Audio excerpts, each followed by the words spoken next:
මගේ gaming setup එක ලස්සන කරන්න දරස් එකෙන් ගෙනාපු අයිටම් 4ක් අන්පැක් කරමු.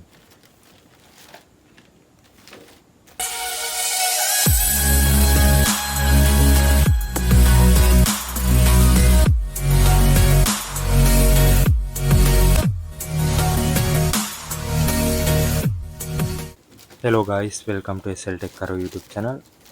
හරි guys, අපි දැන් මගේ first item එක එළියට අරන් බලමු මොකද්ද මං ගෙනාවේ කියලා. මේක guys mouse pad එකක්, big size එකක්. keyboard එකයි mouse එකයි දෙකම තියන්න පුළුවන් මේක. මේක මට 600 ගාණක් වගේ වුණේ. මම site එකෙන් දාන්න price එක කොහොමද කියලා. හොඳ quality එකක් තියෙනවා. ඉතින් අඩුවටම ගන්න පුළුවන් මේක තමයි දරස් එක. මේකේ build quality එක ඇත්තටම හොඳයි. price එක අඩු වුණාට ඇත්තටම හොඳ quality එකක් තියෙනවා මේකේ. හොඳ ෆිනිෂින් එකක් තියෙනවා බැක් එකේ ෆ්‍රන්ට් එකේ. වර්ල්ඩ් මැප් එකේ ඩිසයින් එක තමයි මේකේ තියෙන්නේ. අපි දැන් ඊළඟ අයිටම් එක මොකක්ද කියලා බලමු. ඒ පැකේජ් එක නම් හොඳට බබල් රැප් වලින් රැප් කරලා තියෙනවා. ඩැමේජ් වෙන්නේ නැති ඉන්න. මේක RGB ස්ට්‍රිප් ලයිට් එක 5 මීටර වලින් තමයි මම අරගෙන තින්නේ. ඒක අපි එළියට අරගෙන බලමු මොන වගේද කියලා. මේ වගේ තමයි අපිට පැකේජින් එක බලා ගන්න පුළුවන් වෙන්නේ. හොඳ පැකේජින් එක තමයි ඒක එන්නේ. මම මේකේ ප්‍රයිස් එක සයිඩ් එකෙන් දාන්නම් ඔයාලට බලා ගන්න. ඔයාලට මේක බයි කරන්න ලින්ක් එක ඕන නම් පහලින් කමෙන්ට් එකක් දාන්න මම ලින්ක් එක දාන්නම් ඔයාලට. අපි දැන් මේක ඕපන් කරලා බලමු මොනවද අපිට හම්බෙලා තියෙන්නේ කියලා. මුලින්ම අපේ රිමෝට් එකක් හම්බෙලා තියෙනවා. මේකෙන් තමයි මේ කන්ට්‍රෝල් කරන්න තියෙන්නේ. මේකේ බැටරියත් ඉන්ක්ලූඩ් වෙලා තමයි ඉන්නේ. ඊළඟට අපිට 5 මීටර් ස්ට්‍රිප් එක බලා ගන්න පුළුවන්. මේ ස්ට්‍රිප් එකේ නෝ හොඳ බිල්ඩ් ක්වොලිටි එකක් තියෙනවා. සිලිකන් වලින් ආවරණයක් තියෙනවා බල්බ් වලට. මේ ස්ට්‍රිප් එකේ බල්බ් ටිකක් ළඟින් අපිට බලා ගන්න පුළුවන්. මේ කනෙක්ට් එක තමයි අපිට පවර් පැක් එකකට ෆික්ස් කරගන්න තියෙන්නේ. අපි දැන් පැකේජ් එකේ තව මොනවද අපිට හම්බුනේ කියලා බලමු. ඊට පස්සේ අපිට මේකේ කනෙක්ට් එක බලා ගන්න පුළුවන්. මේක තමයි අපේ රිමෝට් සිග්නල් වැඩ ගන්න මේකෙන්. අපි දැන් මේක පැත්තකින් තියාගෙන අපිට ඊළඟට මොනවද හම්බෙලා තියෙන්නේ කියලා බලමු. ඊළඟට අපිට පවර් පැක් එක හම්බෙලා තියෙනවා මේකේ. පවර් දෙන්න තියෙන්නේ මේකෙන් තමයි. අපි දැන් RGB ස්ට්‍රිප් එකට පවර් දීලා බලමු මොන වගේ ලුක් එක කියලා. මේ වගේ තමයි අපිට කලර්ස් බලා ගන්න පුළුවන්. මේක රනින් ලයිට් එකක් වගේ කලර්ස් මාරු වෙවි යනවා. ගොඩක් RGB ලයිට් වල ඒක අපිට බලා ගන්න බෑ. නමුත් මේකේ තියෙනවා ඒක ගොඩක් හොඳයි කියලා කියන්න පුළුවන්. මම මේක ඔයාලට ගන්නවා නම් රෙකමන්ඩ් කරනවා. ඇත්තටම හොඳ ක්වොලිටි එකක් තියෙනවා මේකේ. ඔයාලා දැන් මේ කලර්ස් කොහොමද මාරු වෙන්නේ කියලා පොඩ්ඩක් බලා ගන්න ඩිසයින් එක.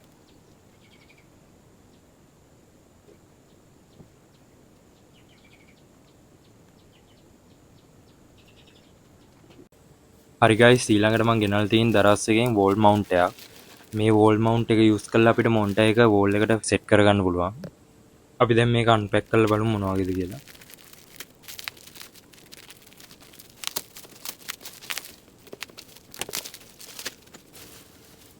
බොක්ස් එකේ ලුක් එක මේ වගේ තමයි අපිට බලා ගන්න පුළුවන්. බොක්ස් එකේ මේ වෝල් මවුන්ට් එකේ ෆීචර්ස් සඳහන් කරලා තියෙනවා ඔයාලට බලා ගන්න පුළුවන්.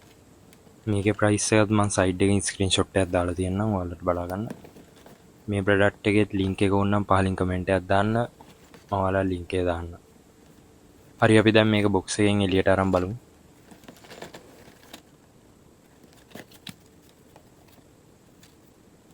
අපිට මේ වෝල් මවුන්ට් එකේ ස්ක්‍රූ පැකට් එක මුලින් බලා ගන්න පුළුවන්.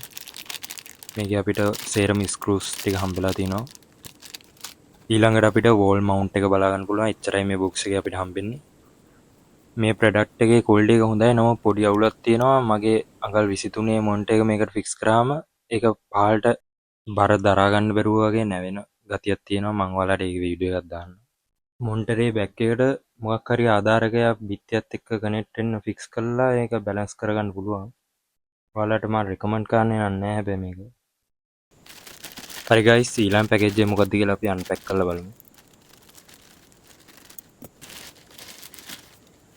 මේ අයිටම් එක නම් ඔයාලා දැකලා ඇති ගයිස්.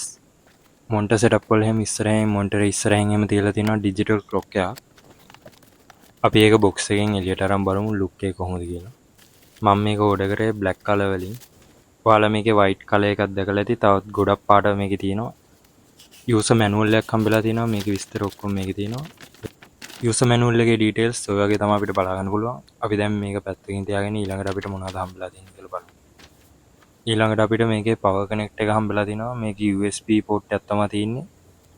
අපිට මේක ඕන පවර් බැංක් එකට හරි PC එකට හරි ලැප් එකට හරි ඕන එකකට ෆික්ස් කරලා යූස් කරගන්න පුළුවන්. ඊළඟට අපි ක්ලොක් එක හම්බෙලා තියෙනවා. ක්ලොක් එකේ ලුක් එක මේ වගේ තමයි තියෙන්නේ. මේ ක්ලොක් එක ටේබල් එකේ උඩින් තියන්න පුළුවන්. අපිට කැමති නම් බිත්තියේ වුණත් මේක මවුන්ට් කරගන්න පුළුවන් ඇණයක් ගහලා. මේකේ හොඳ බිල්ඩ් ක්වොලිටි එකක් තියෙනවා. මේකෙත් ඔයාලට ප්‍රයිස් එක මම සයිඩ් එකෙන් දාන්නම්. මේකේ උඩින් අපිට බටන්ස් 3ක් බලා ගන්න පුළුවන්. ඉස්සරහින් ඉන්ඩිකේටර් වගේක් තියෙනවා. අපිට ස්ටිකරයක් අලවලා තියෙන්නේ ඒක ගලවන්න පුළුවන්. මේකේ ලින්ක් එක ඕනනම් පහලින් කමෙන්ට් එකක් දාන්න මම ඔයාලා ලින්ක් එක ගන්නවා. අපි දැන් මේකට පවර් කනෙක්ට් එක ෆික්ස් කරගෙන බලමු. අපිට මේකේ කේබල් එක මැනේජ් කරගෙන ලස්සනට තියාගන්න පුළුවන් විදිහට මේක ඩිසයින් කරලා තියෙනවා. මේකේ කේබල් එකත් හොඳ දිගක් තියෙනවා. වෝල් එකට උනා ප්ලග් කරන්න පුළුවන් විදිහට තමයි මේකේ කේබල් එක දිගට එවලා තියෙන්නේ. අපි දැන් මේකට පවර් දීලා බලමු කොහොමද ලුක් එක කියලා. හරි ගයිස් පවර් එක දුන්නාම මේ වගේ තමයි අපේ ලුක් එක බලා ගන්න පුළුවන්. මම දැන් කාමරයේ ලයිට්ස් ඕෆ් කරලා පෙන්නන්නම් ලුක් එක කොහොමද කියලා. මේ වගේ තමයි ලුක් එක බලා ගන්න පුළුවන්. මේ විදිහට ඔයාලට මේක ටේබල් එක උනත් තියා ගන්න පුළුවන්. මේකේ moods මේ විදිහට තමයි අපිට බලා ගන්න පුළුවන්. ටයිමින් බලා ගන්න පුළුවන්. උෂ්ණත්වය බලා ගන්න පුළුවන්. ඩේට් එක ඒ ඔක්කොම බලා ගන්න පුළුවන් මේකේ. මම මේකෙත් බිත්තියට මවුන්ට් කරලා වීඩියෝ එකක් ඔයාලට බලා ගන්න දාන්නම්. හරි ගයිස් මේ විදිහට තමයි බිත්තියට ෆික්ස් කරගත්තට පස්සේ ලුක් එක තියෙන්නේ. ඔයාලම බලන්න කොහොමද කියලා. මේ වීඩියෝ එක හොඳ නම් පහලින් කමෙන්ට් එකක් දාන්න අමතක කරන්න එපා. Thanks for watching. Why would you not subscribe? Don't forget to like and subscribe.